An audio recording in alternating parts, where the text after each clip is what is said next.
ஆடி மாதம் வரப்போகுது. ஒரு கூழ் ரெசிபி பார்ப்போமா? நான் வந்து நாகா பிராண்டது வந்துட்டு வாங்கியிருக்கேன். நம்ம வீட்லலாம் வந்து கேழ்வரகு மாவு அரைக்கல. ஸோ வெளியேருந்து தான் வாங்கி நான் வந்துட்டு கடையிலேருந்து வாங்கி தான் வந்து செஞ்சுட்ருக்கேன். நான் ஒரு கிளாஸ் வந்து எடுத்திருக்கேன். கிளாஸ் மீன்ஸ் அது வந்துட்டு படின்னு சொல்லுவாங்க. அந்த அளவு நான் எடுத்திருக்கேன். நீங்கள் எந்த மெஷர்மெண்ட் வேணாலும் எடுத்துக்கலாம். ஸோ கேழ்வரகு மாவை வந்து ஃபஸ்ட்டு ஒரு பாத்திரத்தில் போட்டு தண்ணி ஊற்றி நான் வந்து நல்லா கட்டி இல்லாமல் வந்துட்டு மிக்ஸ் பண்ணி வந்து வச்சுக்கிறேன். ஸோ நான் வந்துட்டு அதை ஃபஸ்ட் டைம் ட்ரை பண்ணுறேன்னா நம்புவீங்களா? கண்டிப்பாக ஃபஸ்ட் டைம் தான் ட்ரை பண்ணுறேன். கேட்டு எப்படி செய்யணும் அப்படின்னு சொல்லிட்டு செஞ்சிட்ருக்கேன். என் பொண்ணுக்கு வந்து ரொம்ப பிடிக்கும் கூழ் வந்துட்டு குடிக்கிறது. எல்லாருமே வந்துட்டு குடிப்போம். பட் என் பொண்ணு தான் ரொம்ப ரொம்ப ரொம்ப விரும்பி குடிப்பா. ஸோ அதனால் அவளுக்காகவே நான் வந்துட்டு இதை கண்டிப்பாக ட்ரை பண்ணி நம்ம செய்யணும் அப்படின்னு சொல்லிட்டு நான் ட்ரை பண்ணேன். ஸோ ஒரு கிளாஸ்க்கு 2 கிளாஸ் தண்ணி வந்து வச்சுருக்கேன். வச்சுட்டு லைட்டாக அது பபுள்ஸ் வரும்போது நான் வந்து மதியானமே வந்து சாப்பாடு வந்து சேர்த்து வந்து வடிச்சுட்டு அதை கையிலேயே கொஞ்சம் நல்லா அப்படியே பிசைஞ்சு விட்டுட்டு அந்த தண்ணியில் வந்துட்டு போட்டு நல்லா வந்து மிக்ஸ் பண்ணிவிட்டோம். இன்னும் கொஞ்சம் அது வெந்துடும் அப்படியே.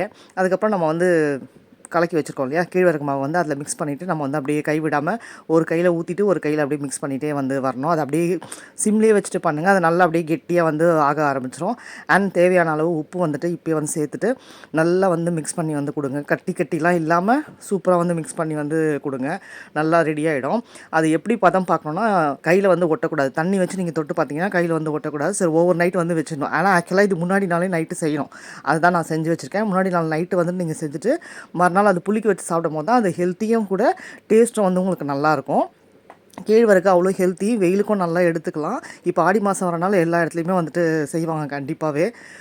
ஸோ நான் வந்துட்டு அது பாதி போர்ஷன் மட்டும் மறுநாள் மார்னிங் வந்து டிஃபனுக்காக நாங்கள் வந்து அதுதான் எடுத்துக்கிட்டோம். தயிர் வந்து எடுத்து நான் தனியாக வந்து அடித்து வந்து எடுத்துக்கிறேன். அப்படியே ஊற்றாதீங்க, கட்டியாக வந்து நிற்கும் தயிர். ஸோ தனியாக வந்து ஒரு இதில் வந்து வச்சுட்டு அடித்து அதில் சேர்த்துட்டு எக்ஸ்ட்ரா வந்து தண்ணி கொஞ்சம் ஊற்றி நான் வந்து மிக்ஸ் பண்ணிக்கிட்டேன். பாருங்கள், பார்க்கவே எம்மியாக இருக்குல்ல, செம்ம டேஸ்ட்டாக வந்திருந்தது. ஆனால் சூப்பராக ஃபஸ்ட் டைம்னு நம்பவே இல்லை யாருமே, அவ்வளோ சூப்பராக இருந்தது நிஜமாவே. நான் வந்து வெங்காயம் வந்து பொடிசாக வந்து கட் பண்ணி வச்சுருந்தேன். ஸோ அது கொஞ்சம் மேலே வந்து தூவிக்கிறேன். சின்ன வெங்காயம் போட்டுக்கலாம், இன்னும் ஹெல்த்தியும் கூட, நல்லதாக இருக்கும். பட் மார்னிங் டிஃபன் டைம் இல்லையா, ஸோ அதனால் லேட் ஆகிடும்ன்றதுனால நான் வந்துட்டு இதுவே போதும். டிஃபனும் வந்து உங்களுக்கு ஈஸியாகிடும், வேலை வந்து டக்குன்னு முடிஞ்சிடும். நைட்டே நீங்கள் இதை செஞ்சு வச்சுருங்க இல்லையா, ஸோ மார்னிங் வந்து டக்குன்னு வந்து ஈஸியாகிடும். ஃபஸ்ட்டு என் பொண்ணுக்கு தான் நான் வந்து கொடுக்குறேன். ஏன்னா அந்த மாதிரி தான் ரொம்ப விரும்பி கேட்பாங்க. அப்பப்போ கூழ் வாங்கி கொடுங்கன்னு கேட்டுகிட்டே இருப்பா. அப்புறம் அவன் ரியாக்ஷனை ரொம்ப பிடிச்சிருக்கான் அந்த அம்மாவுக்கு. ஸோ அவங்கெல்லாம் ஸ்கூலுக்கு கிளம்புனதுக்கப்புறமா நான் வந்துட்டு குடிக்க ஆரம்பித்தேன். அப்புறம் தான் நல்ல டேஸ்ட். அன்றைக்கி வந்து நான் வந்து காரக்குழம்பு வந்து செஞ்சுருந்தேன் வீட்டில். இன்னமும் சூப்பராக இருந்தது.